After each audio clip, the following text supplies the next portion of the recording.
Hi, Rami. What's the plan? Okay, hear me out. Beautiful Mexican supercar, beautiful Mexican roads, promoting the Horizon Festival. Do we need promoting? The festival seems to be doing okay. All right. I'll find someone else. That's not what I said. Of course I'll help you. I knew I could rely on you. Let's go!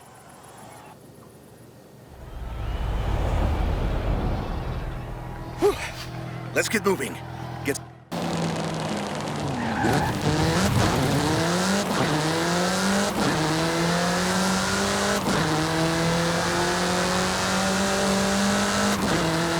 Yeah! Great speed!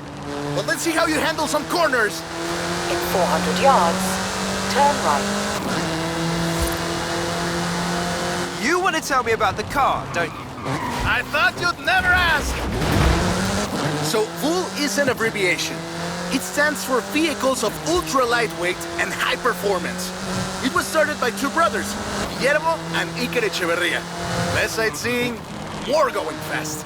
The VUL 05 is a track-focused supercar, designed and produced in Mexico, but tested and optimized in the UK. I even think I saw one at the festival when I was over there. We're driving the pre-production version of the VUL 05RR, the even more track-focused version.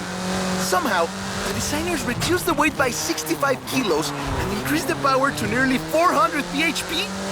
Then they lowered the engine by 50 millimeters to drop the center of gravity and improve cornering. Impressive! They're pretty serious about the ultra-light part. The 05RR even has an option for titanium bolts, saving another 4.5 kilos. What's the RR stand for? Road and racing. The car was designed for an enhanced track experience, but remains road legal. In 400 yards, you will arrive at your destination.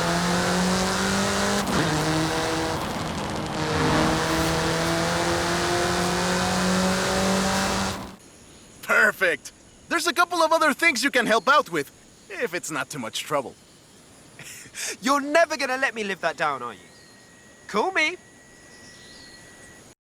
Let me guess.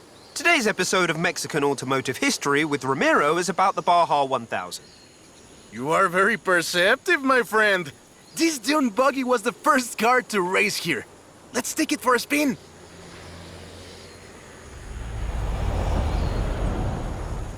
The Baja 1000 is probably the most prestigious race held in Mexico. Do you know how it all started? I assume the Myers Manx has something to do with it. Correct again. The Baja 1000 started as a very elaborate marketing campaign for the car you're driving. But let me start from the beginning. On the 22nd of March, 1962, Dave Eakins and Billy Robertson did the first real Baja run. They went from Tijuana to La Paz in 39 hours, 56 minutes on new Honda CL72 Scrambler motorcycles. So they probably were a bit sore afterwards. They got a lot of media coverage though. A year later, Myers started to work on a prototype buggy he called Old Red in his garage in Newport Beach. It was based on the VW Beetle, and it paved the way for what we know as buggies. Cars that are built for off-roading using the Beetle as a donor chassis. But I guess they wanted even more publicity because in April 1967, Myers decided to make an attempt at breaking Eakins' record. And it worked! Myers did it in 34 hours and 45 minutes, beating Eakins for more than 5 hours. The rivalry was known as Bug Beats Bike in Baja. Sounds like something you did back in the UK, doesn't it?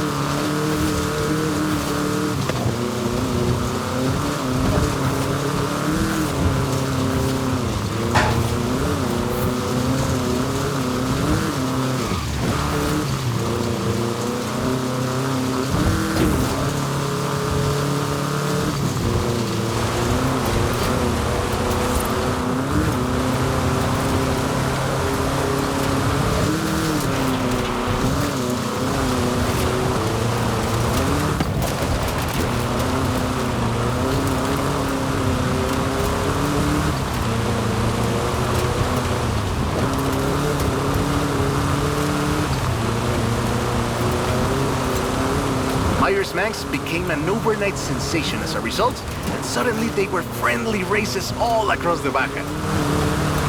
It wasn't long before they realized they needed something more organized, and that was Mexican 1000. Guess who won the inaugural event? Mars Max? You're on fire today! Yes, in 27 hours and 38 minutes. The official race was 100 miles shorter than the original route, but it's still impressive. The Mexican 1000 was later renamed to the Baja 1000 and is run to this day.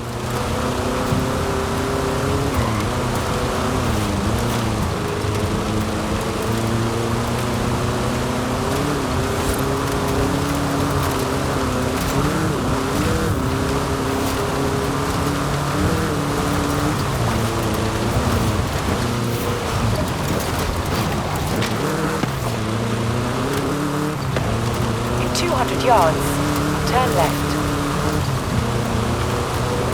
Turn left.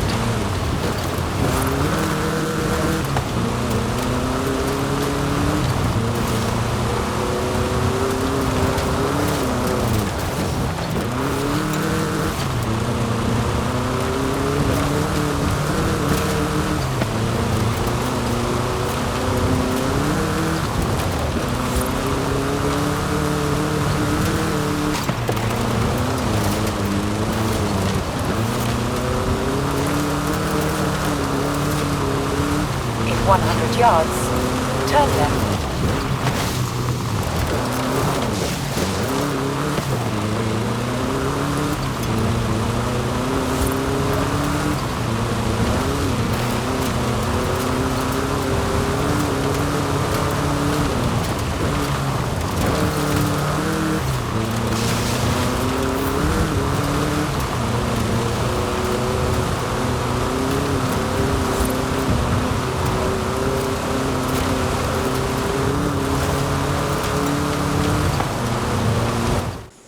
I love that story.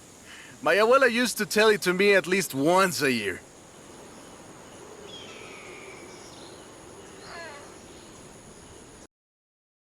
Oh, right. I get it now. To be honest though, it was me who needed your help, not Papa Fernando. I can't fault that logic. Who are the other racers?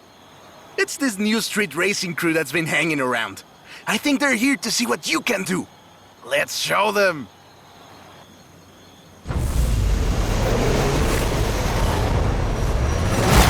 Toy, he's eager. But this isn't really a street race. There's no checkpoints, just a finish line. So keep to the route.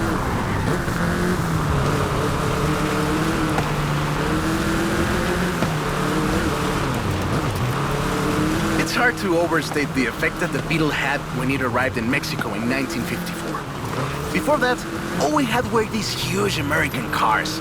So this new European-style car with its shape and light chassis and those adorable headlights and an engine that anyone with a tractor could fix was, well, a complete game changer. They were so exciting that they were displayed at the Ciudad Universitaria in Mexico City, and there were lines to come and see this new car.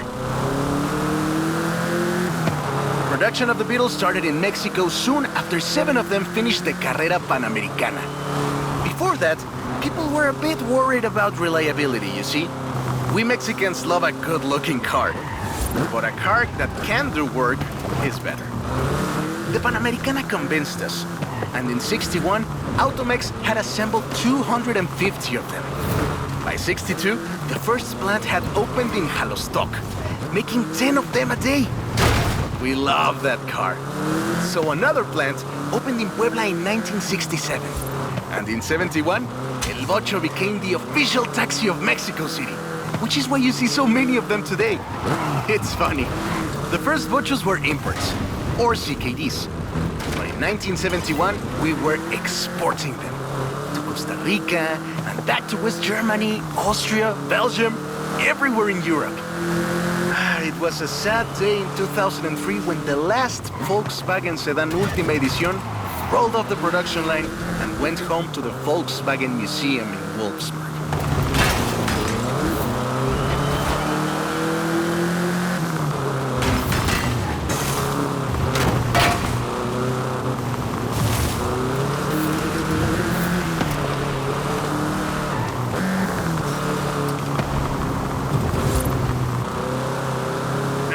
more like it! Eso, Bochito, eso! So loved was the Bocho that it eventually outsold the Ford Model T to become the world's best-selling car.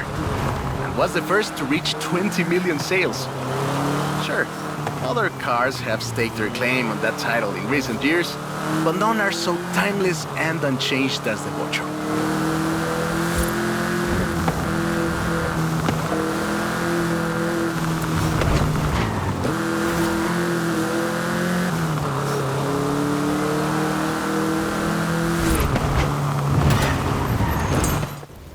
That is a great car. Probably the most iconic car in all of Mexico. Ay, es increíble que un auto tan pequeño deje un vacío tan grande. Adiós, sedan. Thanks. I'll call you when I've got that next one ready. I have two cars here. A first-generation Volkswagen and a seventh-generation Volkswagen Golf. Made in Mexico for almost half a century. Sadly, they stopped building them in 2021. But we can still race them. What do you say? To make it fair, I will give you a chance to make an informed choice. Let's go for a test drive. And I've got lots to tell you about Volkswagen Mexico.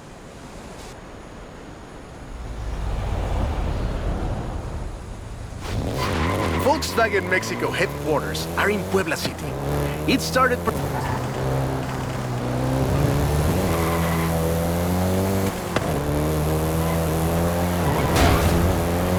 VW made multiple attempts at replacing the famous Beetle with newer models, but all of them failed way short of achieving the production figures until the Volkswagen Golf came into play.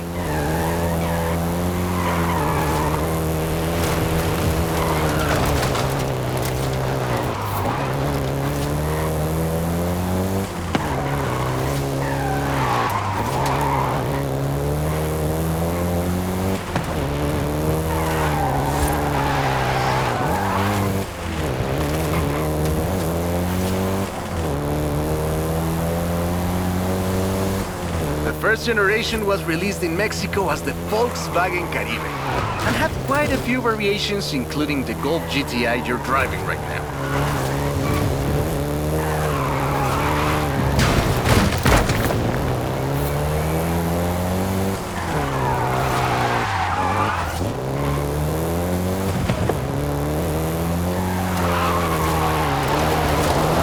VW engineers, inspired by the Beetle GSR, designed and prototyped the Golf in secret as a Skunk Works project.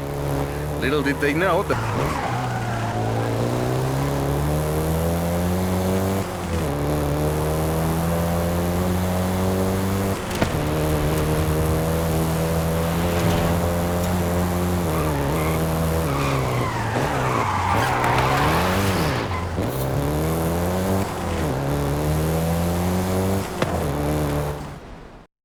Shall we jump 40 years in the future and try the 7th generation?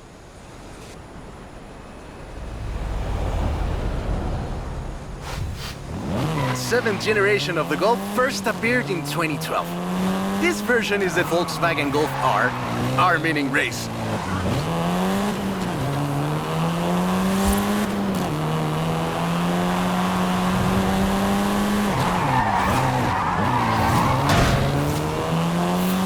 This was the fastest Golf in the range, with a 0 to 60 time of 5.1 seconds.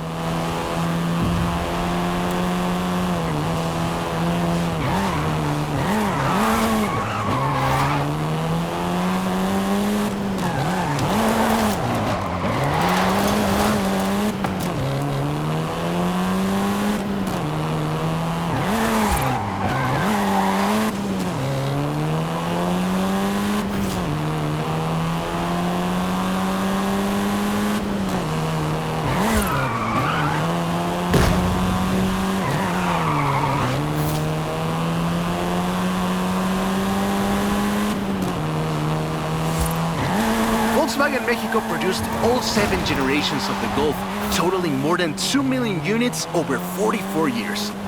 In fact, a lot of Golfs you find in the US were built here.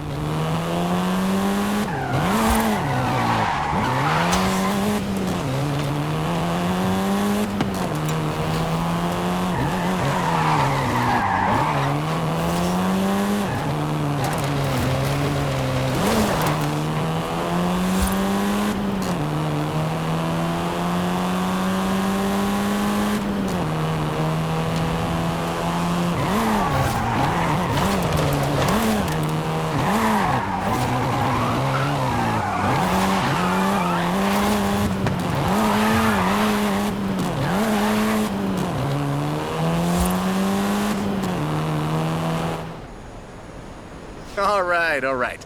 Enough driving around. Let's go head to head, after you've had a chance to rest.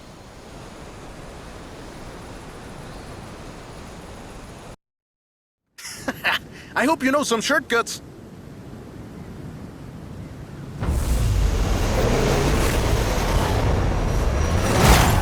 See you at the finish line.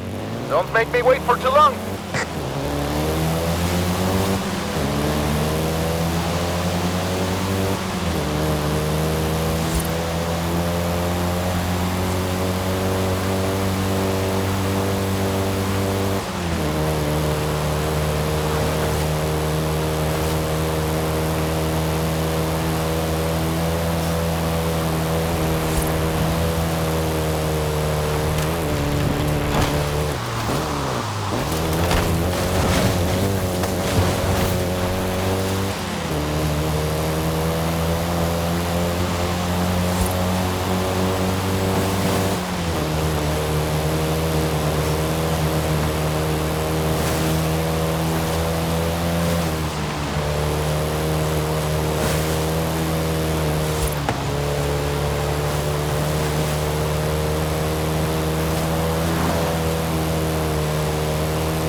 I see what you're doing, but you still can't win.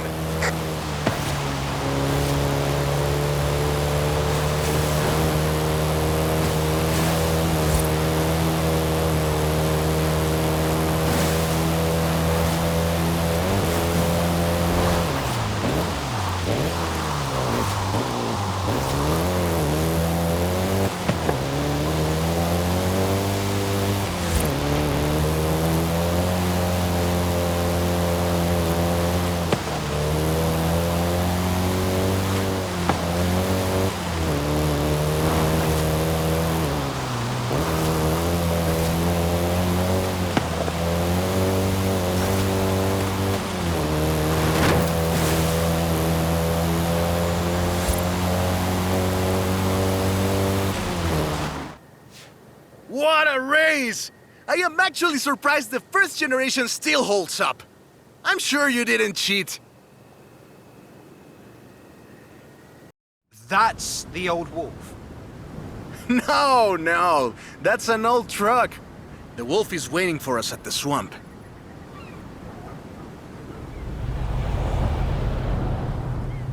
Haley asked us to clear some debris, and I've got just the car. But we need to get there first. Of course! Who do you think I am? The driver who destroyed a record-breaking amount of fences. That's fair.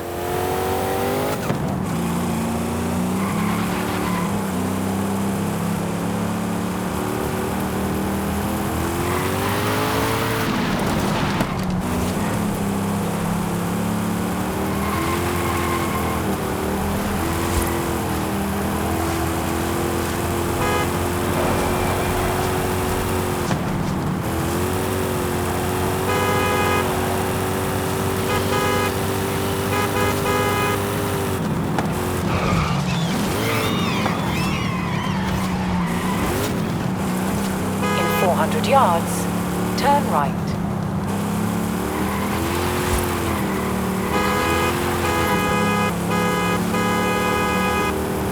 Turn right.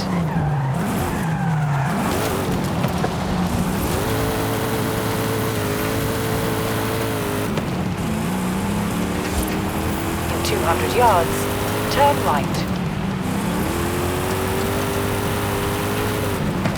Turn right. See? Got it here in one piece. And gave me a few heart attacks.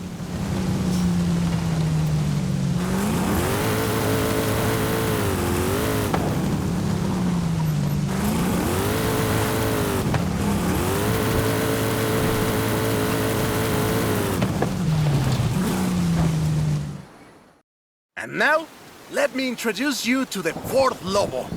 This car is more your style. Now that's a hecking good wolf.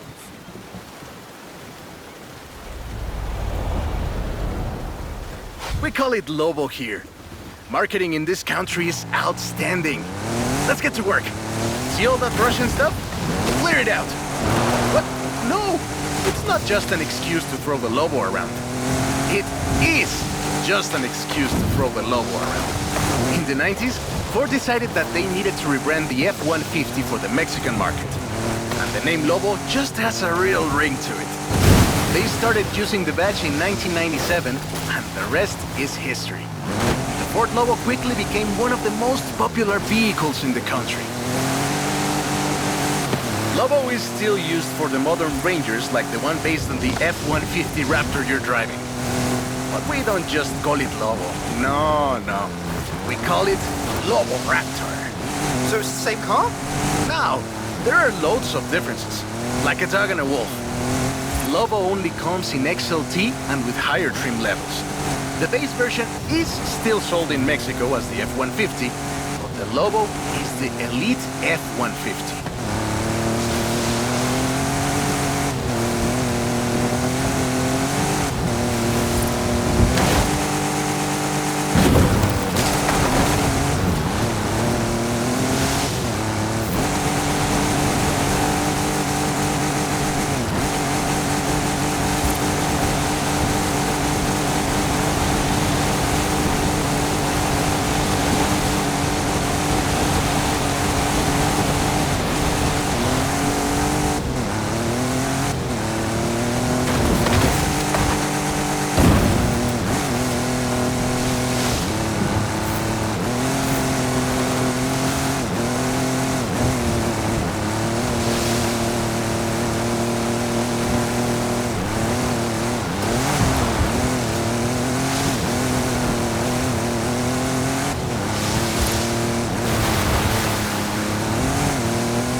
Great, job's done.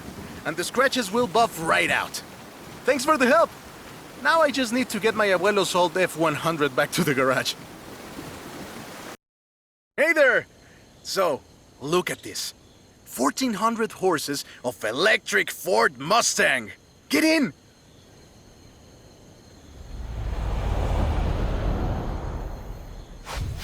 Let's take this down to the beach. Stick it in AWD if you like. There's some nice curves up ahead.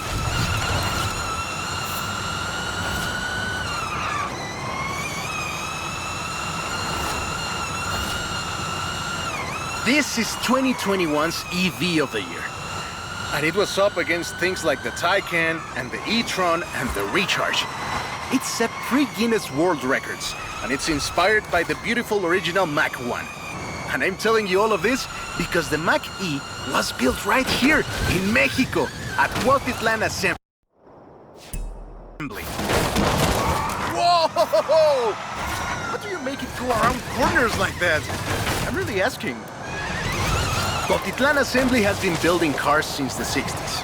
And more than 2.2 million cars later, we're sitting in an actual space machine made here in Mexico. Quite a journey from Cougars and Thunderbirds and F-150s to this. This isn't just a prototype. Cuautitlán Assembly does a range of options for the Mach E. A 68 kilowatt-hour standard and an 88 kilowatt-hour extended range version. It will give you over 300 miles of range on a single charge. Calm down. I know you like to go fast, but I had a big breakfast. The Performance GT version is the really wild one. 0 to 60 in 3.6 seconds. This one, I just tried it. I had to go and sit in a quiet room for a bit. And I've flown airplanes in a storm.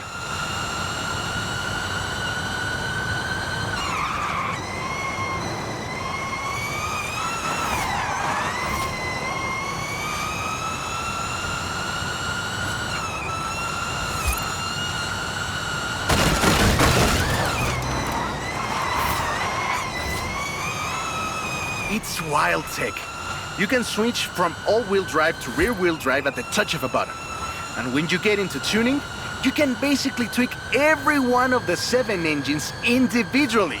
It can make 1,400 horsepower and a ton of downforce at 160 miles per hour thanks to the Aero 2. So what you're saying is, not bad for something that weighs more than an F-150 of yours. Yes.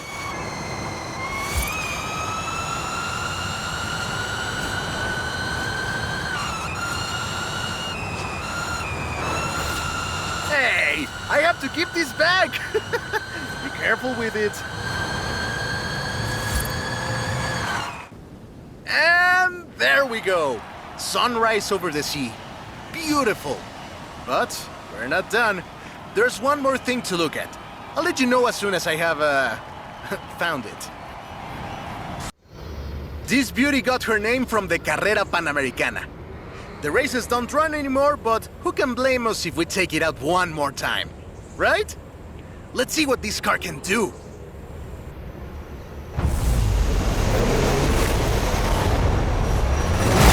There's Jamin! Guess he wanted one last race. Let's do this!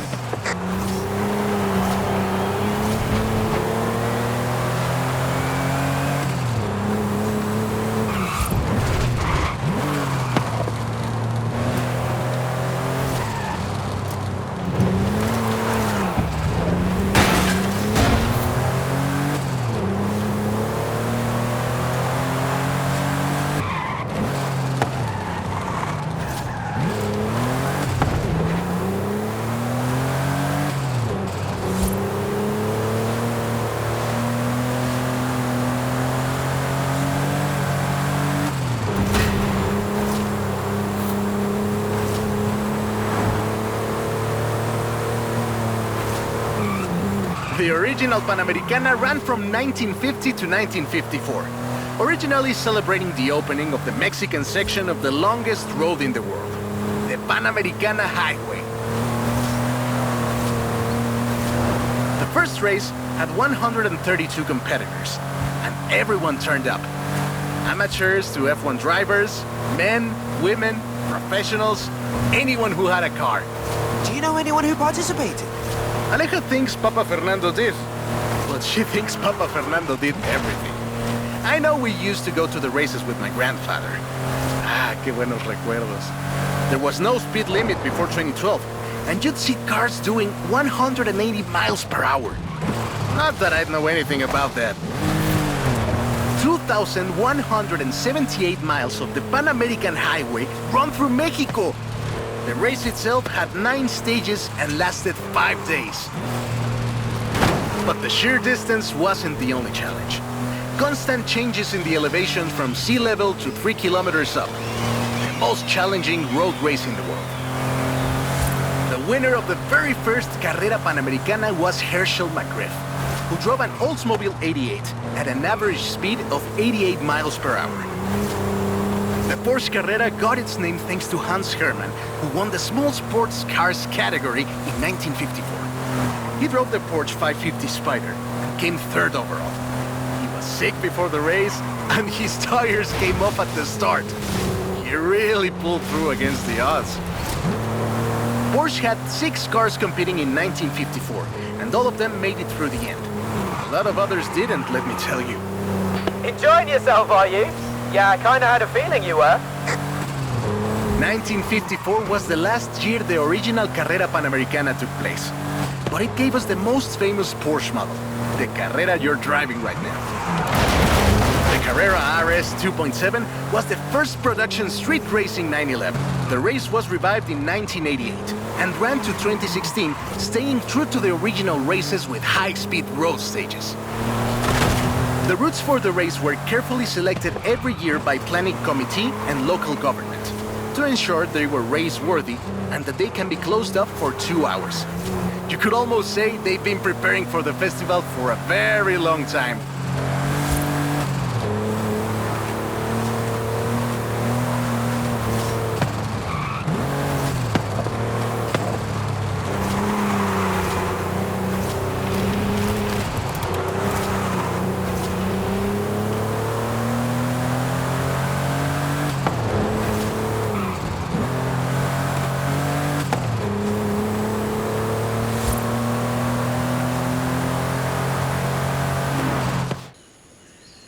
This is Jamin's exit. It's been fun, my friend.